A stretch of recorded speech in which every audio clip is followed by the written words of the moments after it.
Once again, I'm George Boston Rhines. I'm not going to talk on this clip. I got a brother standing by. Come here, my beautiful brother, please do. You know, this is what's going to make the difference here in Valdosta and Lowndes County. When people step up to the plate and talk and stop being scared. What in the hell are you afraid of?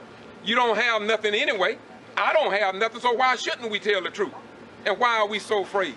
There was a video put together called A Chorus of Fear, wherein professors at VSU highlighted how fearful and how scary people are. My beautiful brother, what's your name? Aaron. All right, Aaron, tell me, did you see what happened here yesterday? And if so, what's your story? What happened? Yes, sir. I seen what happened yesterday. As far as I can tell, I seen the officers pull up on the scene, and as they pulled up, everybody that was in the building, they came up out the building. There was one black male in there that was still in there. They went straight to him, and when they went to him, they grabbed him. And when he grabbed him, he kind of pushed up off of him, and it just went from there. Big altercation, you know. Police don't get away with something on black males because they can get away with it, and that's what happened yesterday, basically. What do you know? You don't know? You didn't know that young man, did you? Yeah, I know. What was his name? His name's Sean. Sean. What, does he live in this community? Yes. Okay. What condition did he leave in? Did he have any bruises on him? He had bruises on him. He was bleeding from his head. They had done over pepper sprayed him and all that. Do you think that he should, from what you saw, do you think that he should have got some type of medical treatment, or do you think that was uncalled for? Yes, he should have got medical treatment. Okay, but I understand the mother told me that they took him to the jail, and she was concerned about his condition. We have had people to die in the jail out there, so that's why when she called me, I jumped on the case. So from what you saw yesterday, what time was this, by the way? It was about 5 o'clock. At 4 or 5 o'clock, okay. Now, how many people was approximately standing around while this was happening? About 20 to 30 people standing out here. Were there other police officers on the scene, or did others come in? If so, how many?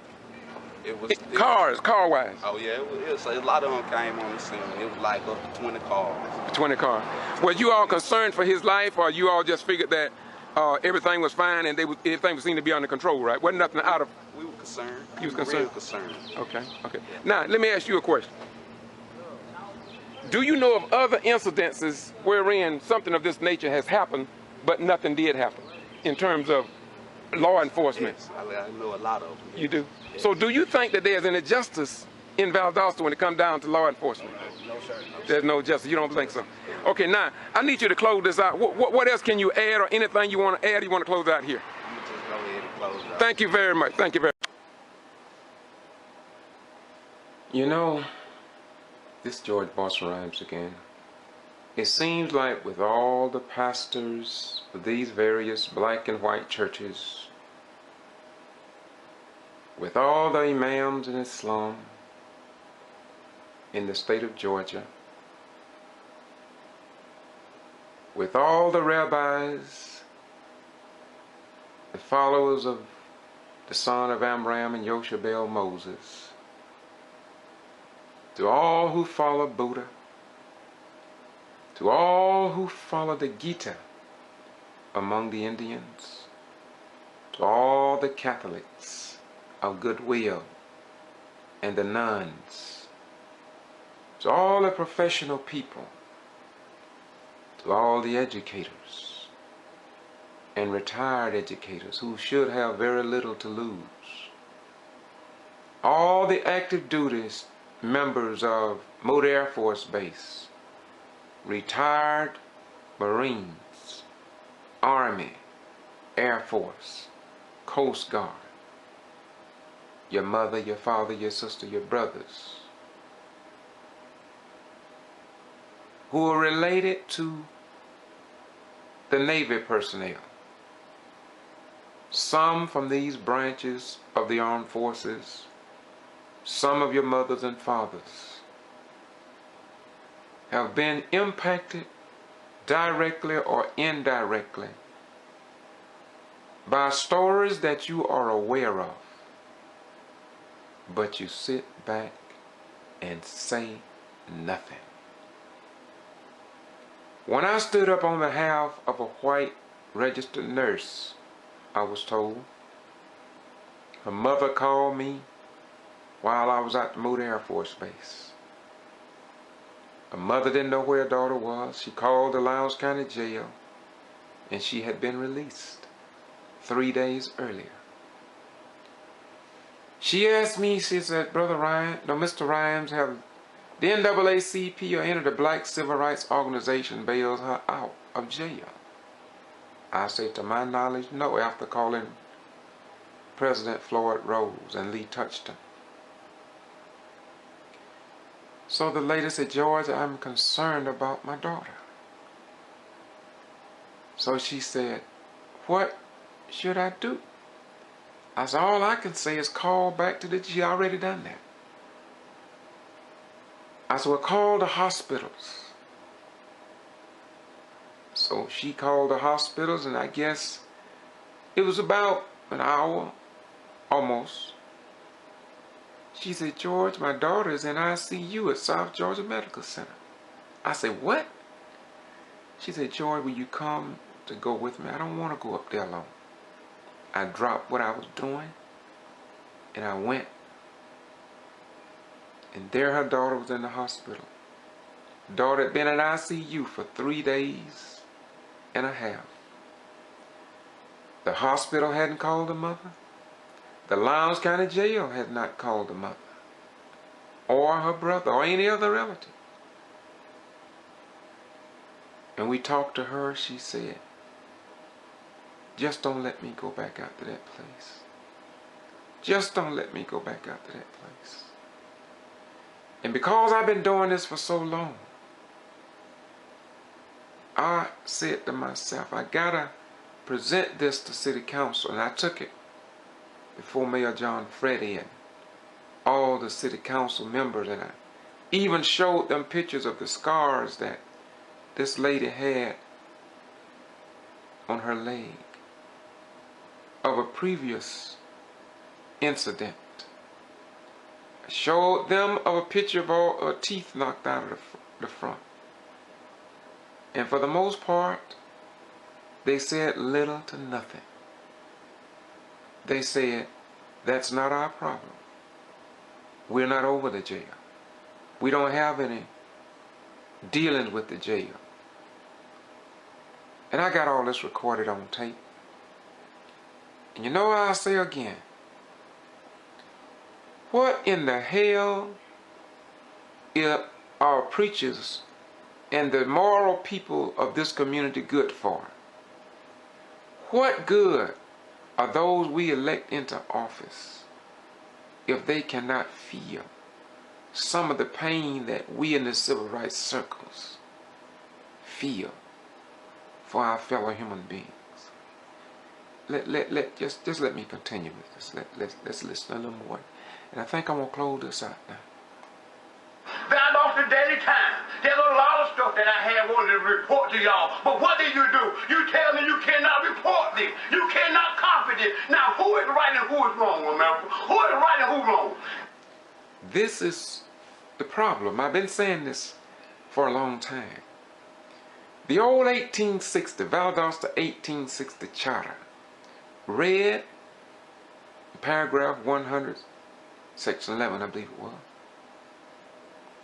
that the mayor and council shall pass all proper and necessary laws and ordinances for the control of slaves and free persons of color, and to control, and to, let me repeat, and to control, suppress, and abate all nuisances arising from hogs, dogs, horses, or other animals straying at large in Valdosta.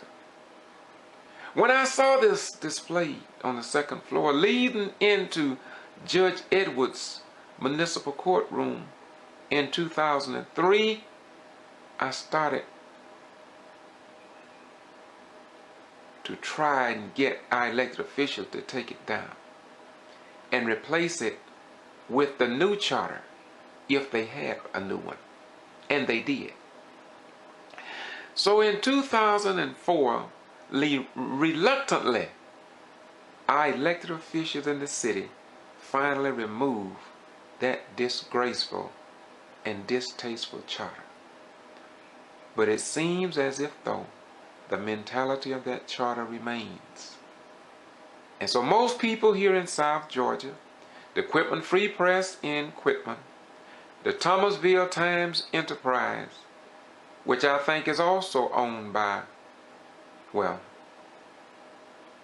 the owners of the Valdosta Daily Times, very little to nothing that comes out of the wire is published down in the South for the most part. That is the heartbeat of the Black African American community and the poor white and Latino communities. It is as if the 1860 charter mentality is alive and well. Let me close this out. Y'all excuse me. But it seems what bothers me is that so few people in a metropolitan city as Valdosta are concerned enough to even say boo or who. Listen, please. Our little children running around here that need help and parents can't get the help. Come on, it's time for somebody to pay attention to something. Y'all, sheriff of this county, you know what's going on. You babysitting like all the rest of the sheriff down the line. You babysitting too. Now, what are we going to do? Are y'all going to stomp us? Are y'all going to kill us? Or whatever the case may be, what are you going to do? Let us know, because we already see it. You know, you might as well just go ahead on and put it back on. Put it back on. Because I see it. Brother Ryan, goodness, he ain't doing this because it's something that he want to do. He's doing it because he's tired. Brother Floyd Rose, they are tired. And there ain't too many more of us that's not tired. Come on, wake up and smell the coffee. The institution of this state, we go in that institution, we supposed to get 3 meals a day, but now it ain't for 2 meals. Come on, Governor, what's happening to the 3 meals a day? Come on, what's happening to it? On weekends, ain't nobody fed. Some people don't get money. What's going on, Governor? The Honorable Judge Hugh Lawson ruled in 1997 that there would be something done about the food, along with many other complaints and violations at the Lowndes County Jail. Yet, from what I have heard over these many years, the late Al Parson of the Lake Park Post gave his life struggling for justice and equal rights for the members of these various churches. Yet, for the most part, the preachers, the pastors, well, let's go a little further.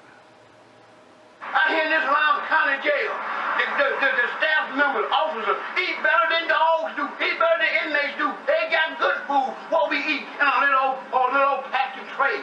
The biscuit is not done. I took a biscuit one day to one of the Sergeant McKinney. I took it to him and showed him the biscuit. I'm going to take care of it. Where did I find it? Go to the medical, it's there in the trash can.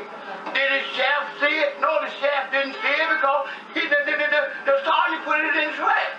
Come down in the dormitories and the cells for what, 100 degrees heat? No air, no ventilation. What? Ain't no air, but the sergeant and the staff, they got air.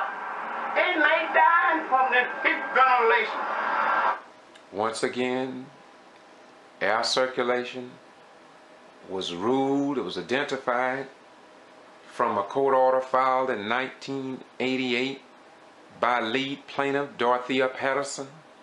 Judge Hugh Lawson looked at it over the years, and then in June of 97 ruled that these things would be fixed. And I personally believe that many of those deaths could have been avoided if Judge Hugh Lawson himself had followed up on his own court order, if the governor of the state of Georgia would have done what he needed to do, if the district attorney and if the citizens in Valdosta, along with the pastors, and if the inmates who knew what was going on had done something, if the people that go out there and pray and preach to these inmates would have told what they knew, I do believe that there are many human beings, many mothers and fathers that I've talked to who are in internal pain, because they feel like they didn't do what they could have done to save their loved ones' lives. Yes. And so you all are asking today, I'm sure, why do I do what I do? Well, the best way I can put it is because I want to remain a human being. Concern. Okay, my beautiful brother, before you go, I want to ask you one other thing. What makes you try to imitate the life of King by going beyond rhetoric and put yourself on the line by telling the truth? What makes you do that? And close this out with that. Why are you doing this?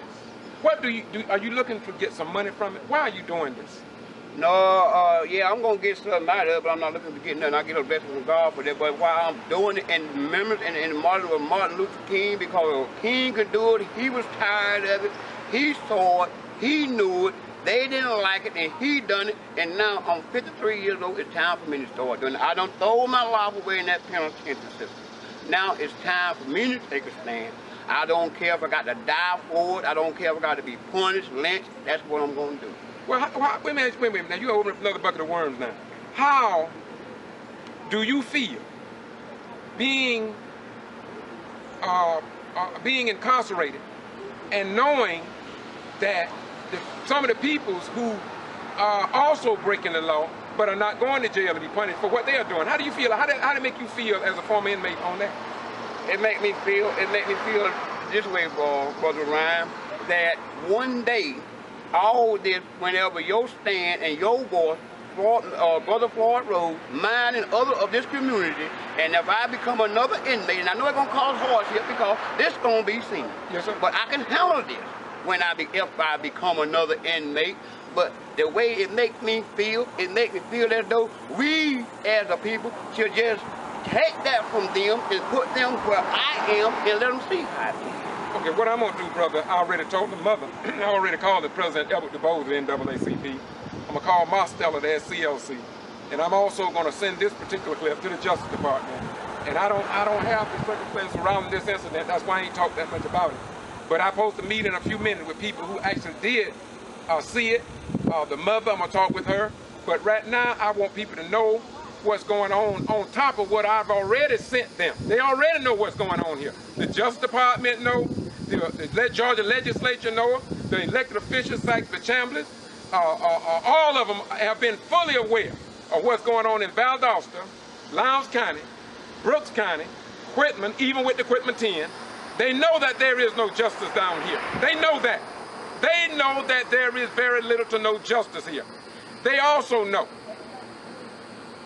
that the jury system has been changed in the state of Georgia after 200 years because it was discriminatory according to the Lanier County newspaper. And it's also on the internet. That law was changed as of 1 July where if you are 18, got driver's license, you will be in the jury pool for jury duty as well as the grand jury. They changed the law from it being the people, the highest recognized people in the community and the people who are most upright in the community and all this kind of stuff. What they meant by upright is those who go to the same clubs apparently, but the government did find something wrong with it and they forced the state of Georgia to change their jury selection. But what have you read in the Valdosta Daily Times about it? What have you heard on your local radio stations about it? Was it in the article about the new laws that's coming up in the state of Georgia starting 1 July? Was it in the paper? And if it was not in the paper, it's on Boston G.B.R. YouTube, because we are determined to show you just how proud we are for serving in the United States Armed Forces on foreign battlefields. But now it's time for us to come back on our battlefield so the truth can be told. My beautiful brother, once again, I personally want to thank you.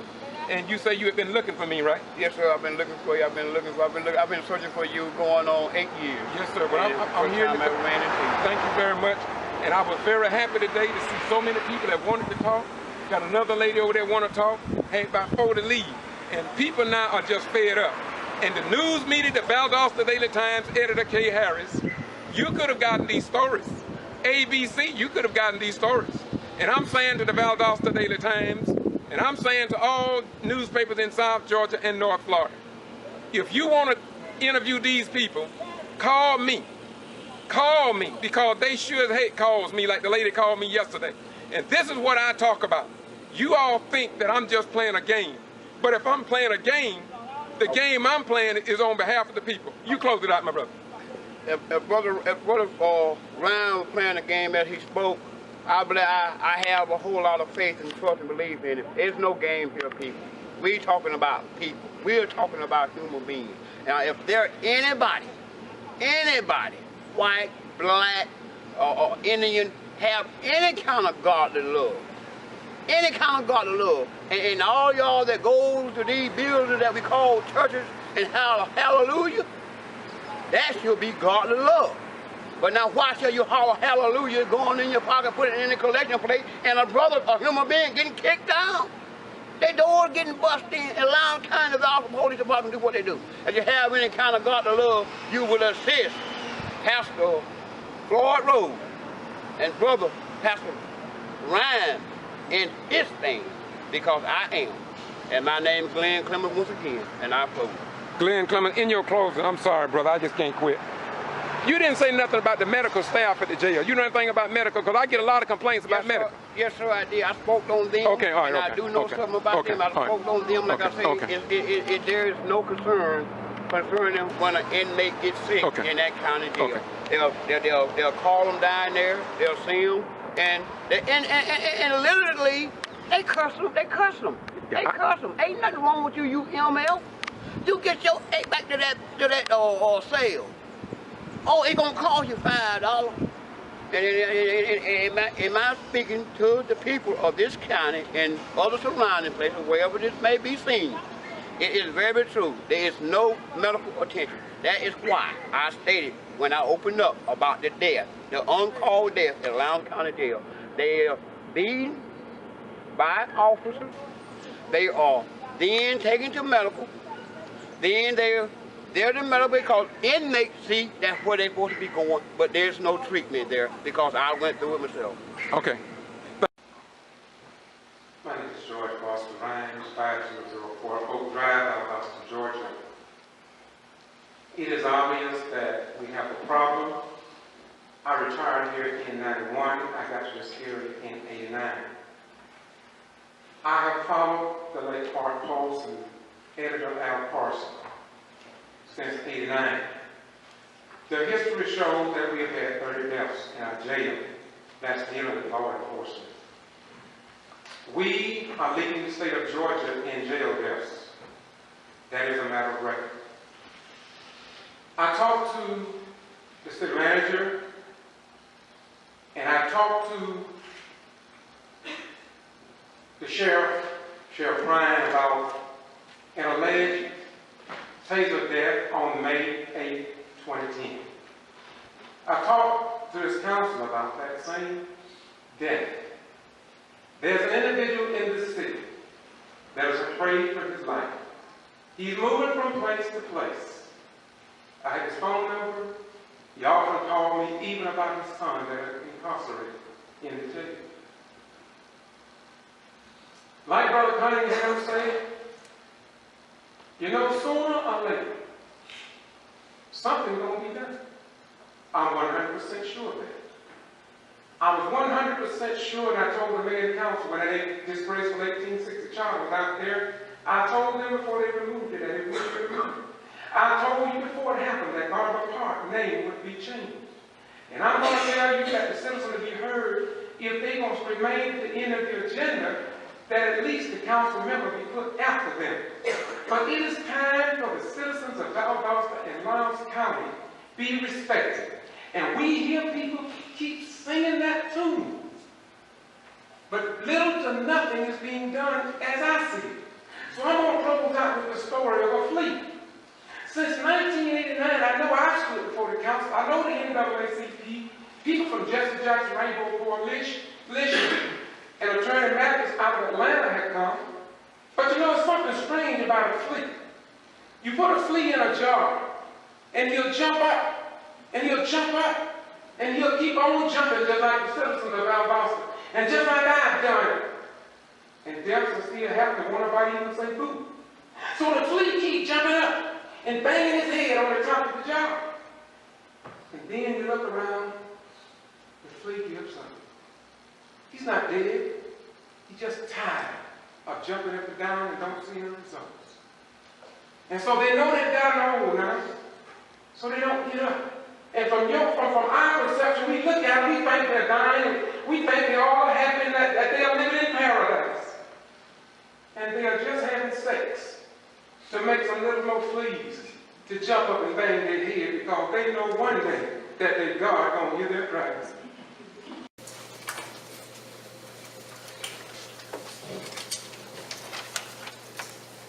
My name is George Boston Rhymes, and the reason I'm here is two things. Number one is that since I'm retired here, I've been concerned about citizens' access to their elected officials and the information that comes up at public meetings being disseminated among the people in our community. I realize that you all do not have control over that because you're not the media, but I do hope that we can continue to have a government that is open for all of the people in our community. Now, what concerns me is that, and when Chairman talked with the sheriff of our community, I remember requesting for the names of the inmates that had died in that jail, and he was kind enough to give me a listing of the people in the jail.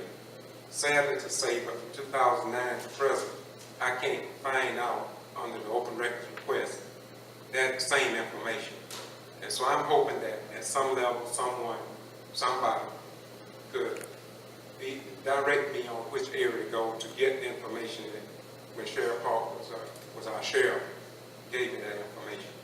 And so with that in mind, I just want to thank you all for the work that you're doing, continue what you're doing. But I do believe in open government. I'm retired military, and if I fought, and I did, for people over in foreign countries to have a right to their elected officials, open government, then I thank you all very much for continuing that process. Thank you very much. Thank you. Mr. Ryan, you realize that the sheriff is a constitutional officer, because it's not an employee of the commission, so really he acts on his own.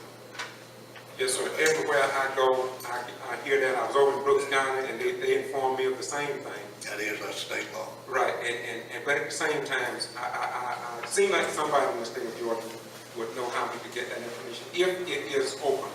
And I will move my case to Atlanta and then further until I try to get that information on behalf of the citizens, mothers and fathers who call me on that subject. Okay? Thank you. Once again, this is kvci.blogspot.com, George Boston Rhymes. Once again, I'm down here where the incident took place yesterday, 1401. This is Troop Street. My beautiful sister, was you here yesterday when this was happening yesterday? I wasn't here when I was passing by. Okay, so you did see the police cars and the emotions? I've seen the whole squad. Okay, but you say you want to talk about something else about Valdosta. Tell us something else that you want to say to the people here in Valdosta, Lowndes County, the state of Georgia, to the governor, and to the president of the United States. What do you want to talk about? I want to talk about employment. We don't get jobs because we commit felonies. Everywhere you go for a job, the door's shut in your face. Why? Now that I'm out trying to be a productive member of society, trying to do the next right thing to live, I can't even get a job. Jobs, but anybody can get a job, but we can't get one. We can't get food stamps, we can't get Medicaid. I guess we got to be on the street. The only thing they want us to do is sit up drugs. They want us to be homeless. They don't want us to have nothing. Just because we got a record and we commit a crime, don't think we all bad people. They're still good people. Then we trying to be your best at your best. Nobody appreciates it. But then every time something goes on, they come as a squad. We want to jump on folks, hurt people. We don't have no freedom here. It ain't even about us anymore. We fight to be free. We're not free. We're still in bondage. And they don't do nothing for us. We don't get money. We don't get funds. The only thing that they saying us do is to make a living. It's time out. So what you are saying, short form, is that if you are arrested and you get a police record, they won't hire you, and so what it does, it forces you back into a crime or back into the street because you have no alternative. Am I correct? That's what you're saying? That's correct. That's what I'm saying. That's exactly what I'm saying. Okay, so you believe that there should be some type of second chance. If not, you really are saying there ain't gonna ever be a problem to the drug problem because they got to take care of their family. Some of them, am I correct? Some of them own papers. Some people own paper. Some have children and child support to pay, or they'll end up back in jail. And so you're saying that the only alternative is to sell drugs. Am I right? Sell drugs, or either rob a bank, anything necessary to get some money. We can't get no kind of funding, no assistance. And they follow us around, drug agents, rob with folks, they harass folks, they jump on folks. Well, tell us what you mean harass folks. How you mean they harass folks? Like for instance, me, I had a drug case. And it's like now that I'm home, they follow me. They follow me, they watching me. I don't got a chance to let them find. It's just like I'm still in jail, but I'm free, but I'm still in jail. I'm bondage.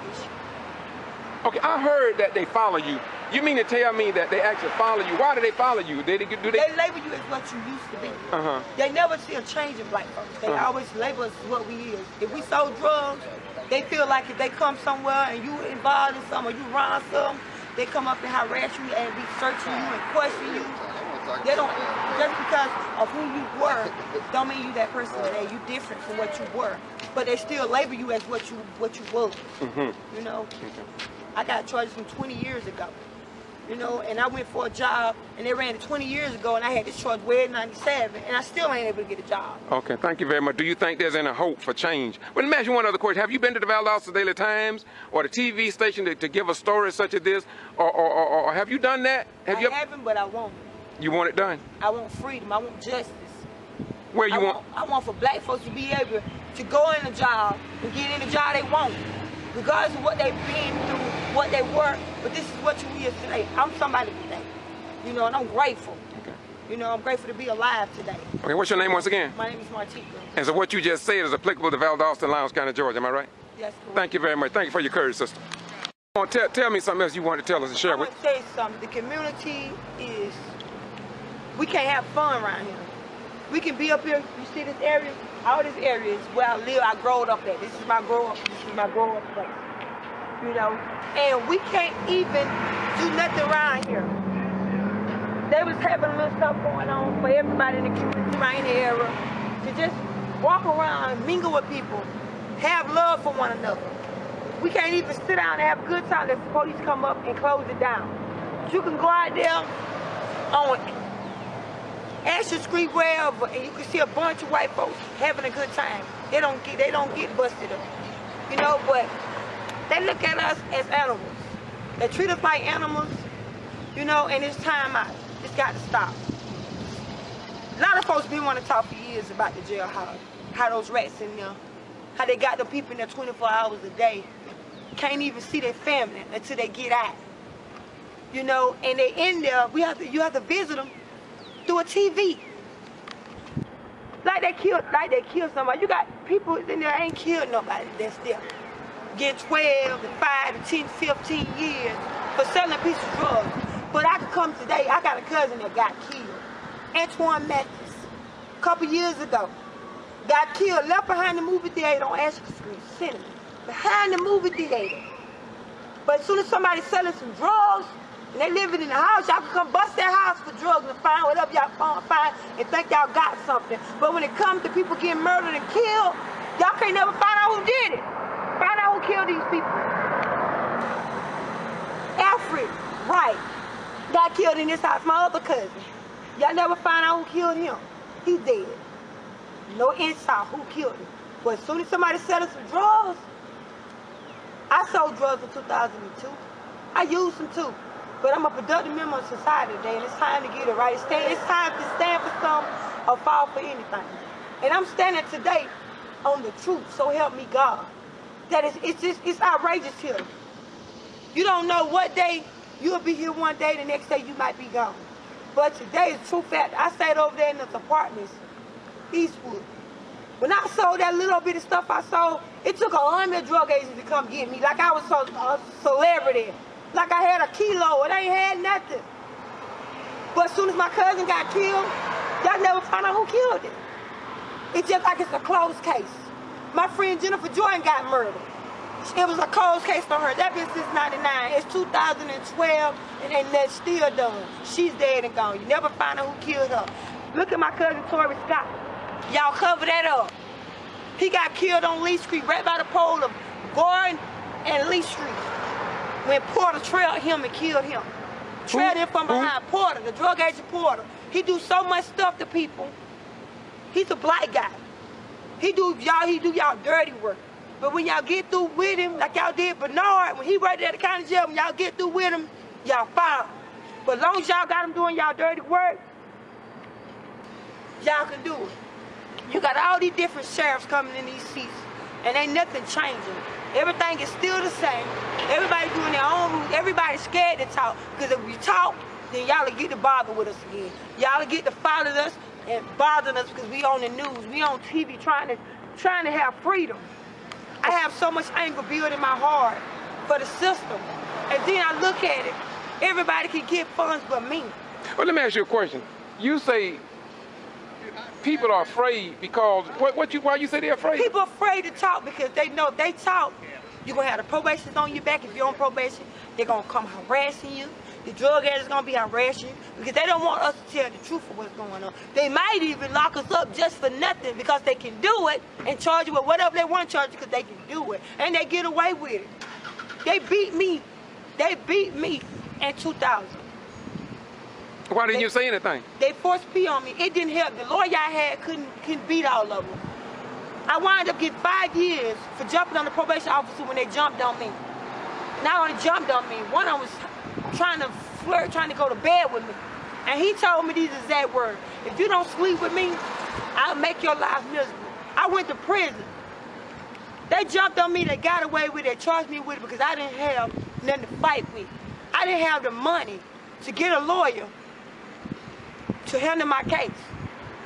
They beat me, they got away with it. And he told me these exact words, I'm gonna get away with it. And he did just that. So they have been emboldened by what they do? Yeah. They know what they doing. They do it all the time. And I'm talking today because I'm standing for something and not falling for anybody. Somebody needs to know the truth. The truth is, we don't got no win in this city. What about the black officials that, like on the city council and county government? So what about the blacks in power and in positions? Why don't they help you? Have y'all called them? Nope, I haven't called them because I know they're not doing it. The only way we can get something done is we get it in the paper. We do just like they did that boy Sean Jones yesterday. They put him in the paper. Now put some of us on the front papers and let us talk. It's time for the Valdosta time to let people talk that need to talk. Why you ain't Valdosta time don't cover more of these stories that we have? You know why? Because they scared they're gonna lose their job. They gotta do what these people tell them to do. That's why they got a job. If you don't do what they tell you to do, you out of a job. You'll be just like me without a job. You know why I don't have a job? Because I'm not gonna let white folks, all these people that's over me, keep doing me the way they doing me. I'm not going to lie no more. I ain't scared today to get up here to news. Because you know what? Everybody black, they get up and try to be something, they tear us down. They don't want us to do nothing because you know what? We're going to do it right. We still in slavery, if you ask me. Slavery ain't going to never be over. I wasn't born with slavery, but I know heard of slavery. And I read about slavery. I read about Dr. Martin Luther King. I read about Rosa Parks. I read about all the African Americans that got beat. I read about that, and it's coming back now. We getting beat again. That incident yesterday by that guy. So what? He put up a fight because they always grabbing folks. They always grabbing on the people. It don't matter what you do. If you used to sell drugs, if you used to do drugs, wherever they see you at, they bar. Okay, what's your name once again? My name is Martika. And so what you just said is applicable to Valdosta and Lowndes County, Georgia. Am I right? Yes, correct. Thank you very much. Thank you for your courage, sister.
Again, it's George Boston Rhymes on YouTube. That's Boston G.B.R. I'm here in the city of Valdosta once again, and I just heard some more horror stories about the Valdosta and Lowndes County Jail. And as you know, we have tried to get local, state, and federal people, including the Department of Justice here, to do something about the continuous deaths and alleged abuse or alleged complaints that we at the NAACP, the SCLC, the brothers, Edward DuBose, who's the state conference president in the state of Georgia of the NAACP, are fully aware of what's going on here in Valdosta, Lowndes County Jail, as well as the SCLC of Marstella, have all been notified through one form or another of what's going on. But I got a call today, and I came to a location. First of all, there was a young lady. I'm not going to talk about her right now. I'm going to do a separate story on her, about her experiences in the Lowndes County Jail last year under Sheriff Prime. And people are saying that little has changed. We know that Judge Hugh Lawson ruled in 1997 with 105 violations in the Valdosta and Lowndes County Jail. The Justice Department has been notified, but absolutely little to nothing has been changed. We have written the district attorney and the clerk of the court, and nobody will tell us who ensured that that court order was ever complied with. And so we have an individual here. He has disguised his voice. He don't want to be on camera, and I don't much blame him, considering what I just been told by 3 or 4 other people who gathered here, called me, wanted to tell their stories. And we understand that there's possible people that's working at the jail want to tell their story to free up their minds. I understand that some people even went to Greenleaf. Some people went to try to get some help because they have trouble in their minds dealing with what they know is going on in that facility. My beautiful individual, tell us a little bit of your experience and what you know. Just tell your story. Well, I know that in May 8, 2010, a medical inmate was killed. And I know that nothing have been did, and Shirley Lewis ordered the force to be used, and he was throwing like 3,500 volts. And I know the officer involved, Officer Allen and Officer Surratt. I know the officer was involved. We know that's true. They need to be brought to justice. And I was up there in medical. They know I was, but I'm gonna keep my name where they'll never know. But at this time, I know Shirley Lewis should be brought to justice for it because she ordered that he be removed because they was when to switch the cell. And at medical, they think inmates play with them. They think nothing don't be wrong with you. Come in with medical problems, they're like, nothing ain't wrong with you. And Shirley have a lot to do. Shirley Lewis have a lot to do with it. But I'm gonna keep my name till one day that I know the mayor was there that day when he was killed. What mayor? What mayor? Mayor Preda, he was there. And I know that the coroner was there. I can't think his name, but I know that they know that he was murdered. I know that. Now, you don't want to use the word murdered. You'll say died or killed. You don't want to use murdered. Okay, go ahead. Well, go ahead. He was killed, died, and I know that they were responsible for what happened to him. And I know I kept hearing them saying that it was like 3,000 some votes. And then I know one officer that her name is Sharon Jason. She's like my brother. And I know she know if somebody questioned her about it, she probably just tell the truth what went on because she come up there and told him to bless the body once he was dead. They called man Lifesaver was dead, then they called the coroner. But they moved him out where no inmate went see. And all the nurses and also were crying that like that inmate that was killed. They was crying at that time, and I know that. But they moved me from medical immediately the next day because I told the inmate and they said they hear all what was going on. And I didn't see exactly what went on. I just looking under the door when they was using their force. But I know that I heard everything they was saying, and Shirley was crying. Somebody gave her $6 to go to the motel. I don't know up front. She called somebody and say she need a couple days off. And somebody up front, I don't know, but Montgomery questioned me about a week later. I tell another inmate that he knows something about some killing. And I told him no because I was scared. I feared for my life.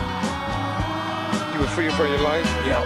Are you afraid for your life now? Yeah, I'm afraid for my life, yeah. Why they got so much power? They've been doing stuff. I've been choked before. Do you know about this court order here that was filed back in '97, and Dorothea Patterson was the lead plaintiff, and Judge Lawson found 105 violations. And I don't know about 1988. But this is the same one. Yeah. This 88 comes off from 89. I was in prison during that time. I understand that. I know when they filed it. And they ordered a lot of stuff. They never went by the rules. They never did. They don't Do you believe that there's anything will ever change out there? No, because what it is, they got too much power. They got power. They probably beyond the Justice Department. No, the Justice Department is just, they getting away. And one reason I say they're getting away because of district judge, I think they're all of them in together or something. You think they're all in together? Yeah, I do. But do you think that's correct under our form of government? Do you think that it should be that way? The governor of Georgia don't got nothing to do with them. Cause when big people come in, they shut them down. They make it look like the inmate might be bad. You know, they get away.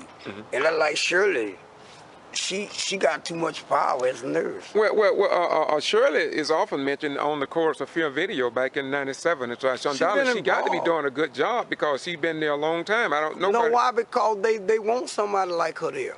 They want somebody that go along with their work. Now, let me ask you another question. Do you know you could be sued if what you're saying is lies? You can't just go making statements against anybody like that unless you know what you're talking about. Sure, let me tell you something. One of my girlfriends back in '97 had what you call a stomach testing thing.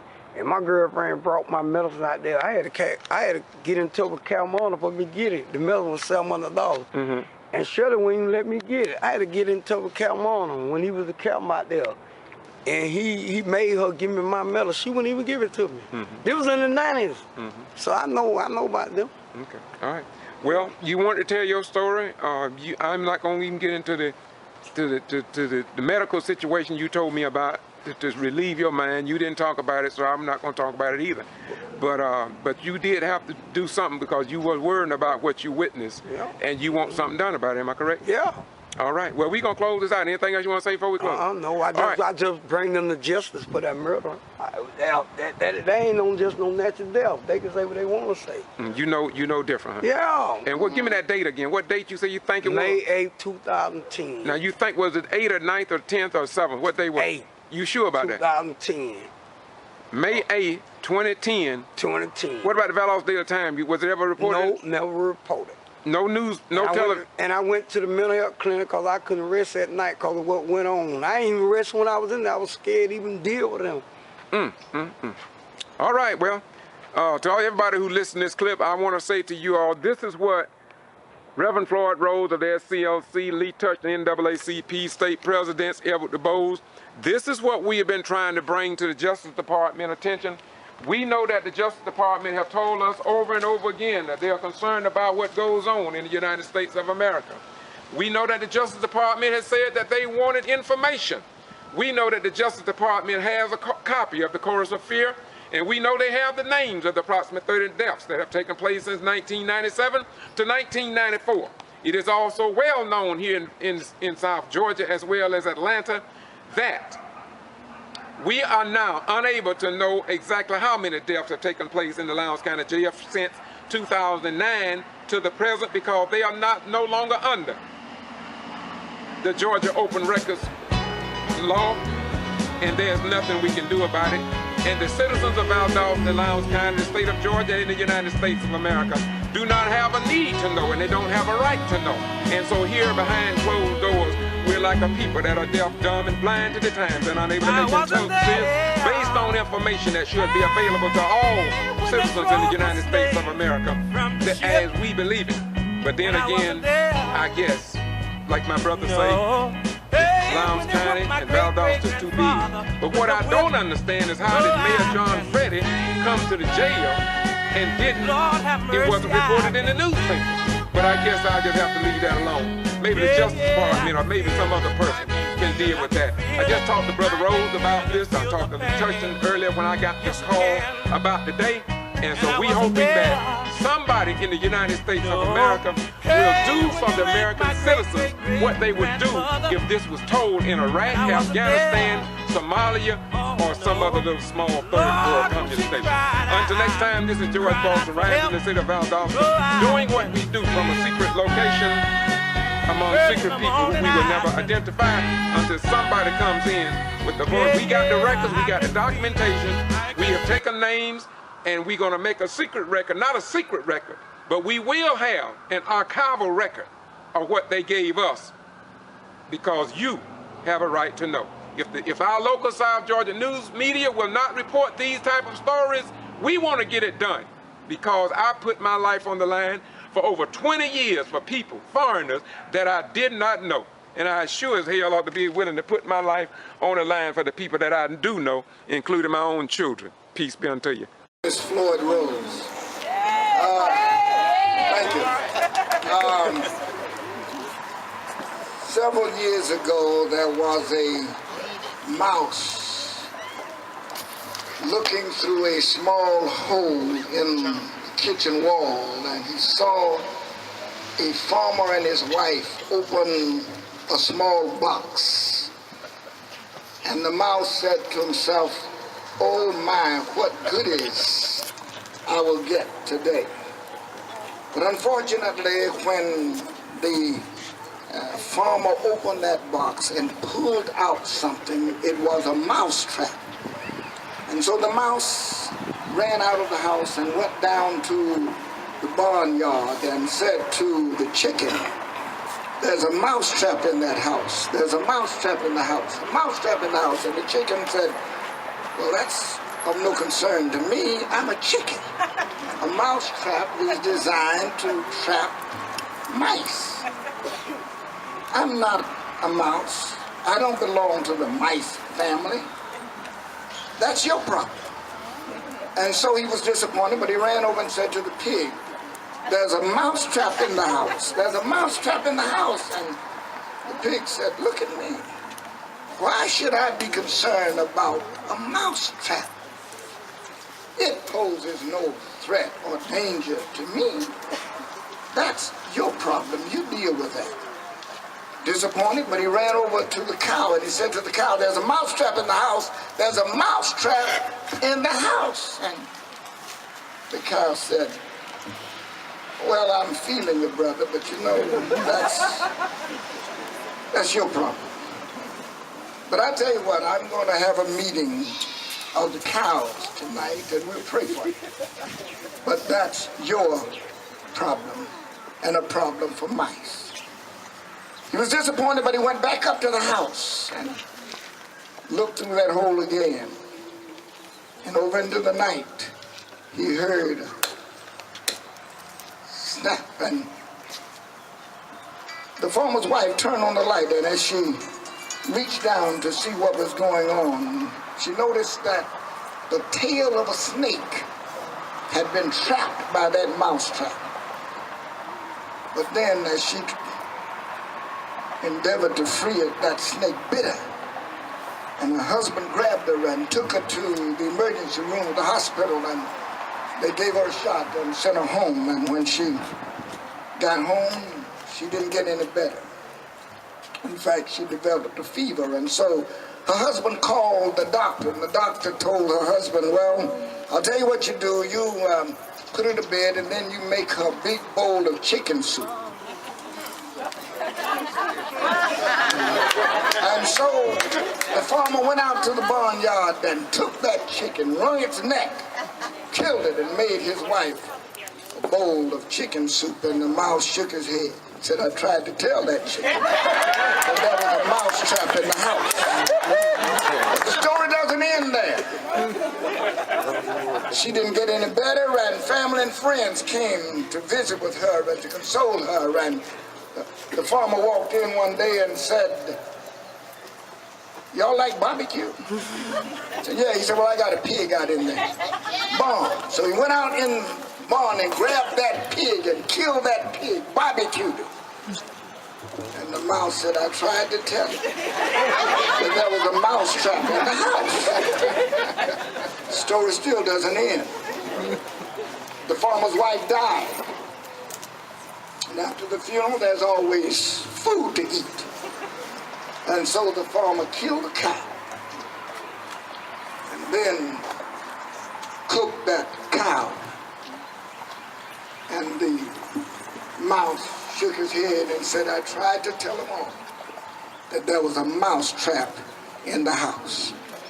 And I've come to this place today to tell you there's a mouse trap in the house.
really left the 60.